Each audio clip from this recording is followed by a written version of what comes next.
Não há dúvidas que a ingestão de medicamentos, juntamente com o álcool, além de fazer mal à saúde, é uma mistura bastante arriscada e que pode levar o doente à morte.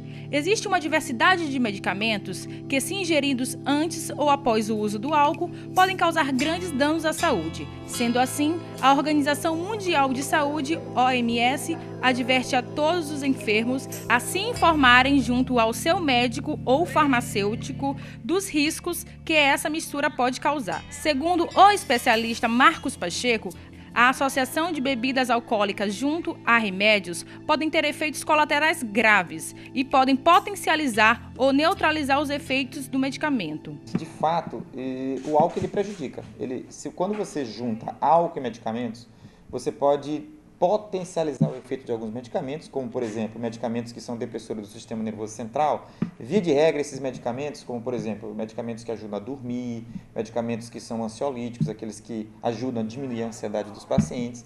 Esses medicamentos, eles são potencializados pelo efeito do álcool. Um caso recente desta associação que resultou em morte aconteceu no início de abril deste ano, quando o filho do deputado estadual Raimundo Cutrim, o jovem Luiz Henrique, de 27 anos, teria consumido uísque, energético e um medicamento tarja preta, levando-o assim a ter uma insuficiência respiratória.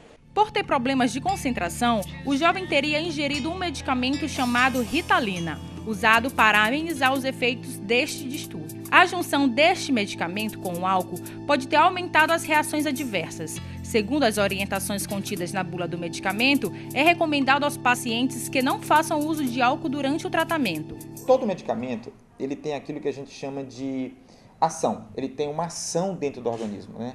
A gente chama isso de farmacodinâmica, é o que o medicamento provoca no organismo.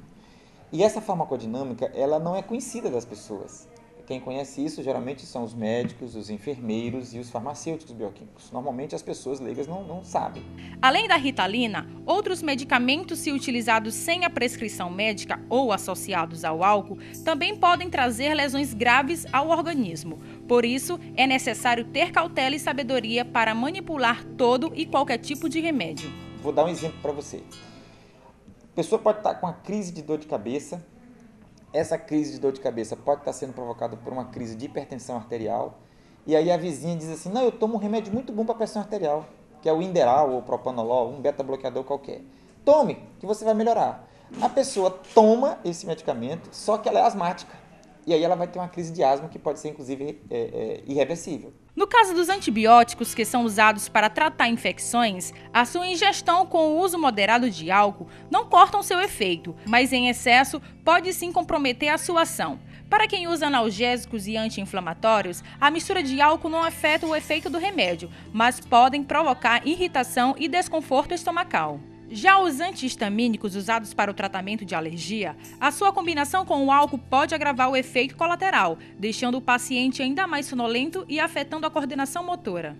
O uso abusivo de medicamentos tem sido um grande causador de intoxicação. Em geral, 10% das pessoas que procuram os serviços de pronto atendimento é porque fizeram mau uso dos remédios. A automedicação é uma prática também bastante comum. Na realidade, isso acontece por dois grandes motivos. O primeiro é, infelizmente, nós ainda temos uma certa dificuldade de acesso ao profissional prescritor, que é o médico. Não é fácil consultar um médico, né? Você vê hoje aqui em São Luís, por exemplo, nem mesmo as pessoas que têm planos estão conseguindo se consultar, né? Isso gera um problema. E aí a pessoa quer resolver o seu problema. Ela tem uma dor de cabeça, ela tem uma dor de barriga, ela tem uma dor na coluna, tem uma dor no dorso, né? Tem uma tontura. E normalmente o prescritor passa a ser o vizinho, a mãe, a tia, a comadre. E esse é um problema, porque esse prescritor, ele é um prescritor inadequado. Mas a grande causa ainda é a questão do acesso. Quanto mais você disponibiliza acesso das pessoas a um profissional de saúde prescritor, menos é a taxa de automedicação. Qualquer pessoa que toma remédios regularmente está sujeita a fazer uma má combinação entre os princípios ativos das drogas, que foi o caso do instrutor de trânsito Felipe Silva, que já tinha o costume de fazer uso de medicamentos sem a prescrição médica. Após sofrer várias crises alérgicas por conta de medicamentos, Felipe descobriu que possuía uma alergia, doença que até hoje o faz viver longe da automedicação. Eu ia na farmácia, normal, como todas as pessoas fazem, né? Comprava se tivesse com uma dor na cabeça, eu tomava, comprava um remédio para dor na cabeça, uma Dorflex, e não fazia nada. Tinha uma gripe, tomava um gripagil, que era os remédios que a gente toma, não me fazia nada. Tudo isso até aí, um ponto, estava tudo normal, na boa e continuando minha vida. De um certo tempo, de uns tempos para cá, né? Já faz mais de 2 anos, eu acredito, eu fui sentindo um efeito contrário. Tipo, se eu comprasse um remédio para gripe ou para sinusite, ia me dando uma reação contrária, né? Que era a alergia. E eu ficava totalmente deformado. Meu rosto ficava sem... Eu não conseguia nem dirigir, porque eu não conseguia olhar, enxergar nada. Aí eu fui em casa, peguei um dinheiro, eu não tinha dinheiro, que eu vinha da bola, paguei o táxi, comprei o remédio, o antialérgico, foi o que eu consegui olhar e vim embora. Nem todo medicamento tem a mesma farmacocinética. O que é farmacocinética? Eu falei ainda agora sobre farmacodinâmica. Farmacodinâmica é o que o remédio faz com você. Farmacocinética é como ele passa por você. Né? Cinético quer dizer movimento. Então, quando eu tomo um determinado medicamento, pode ser que em meia hora ele comece a atuar, mas tem outros que só vai atuar em 3 horas. Então, tem medicamentos que eu tomo e daqui a 4 horas eu já estou urinando esse medicamento, já estou excretando esse medicamento. Tem outros que demoram 2 dias para serem excretados. E esse conhecimento o leigo não tem.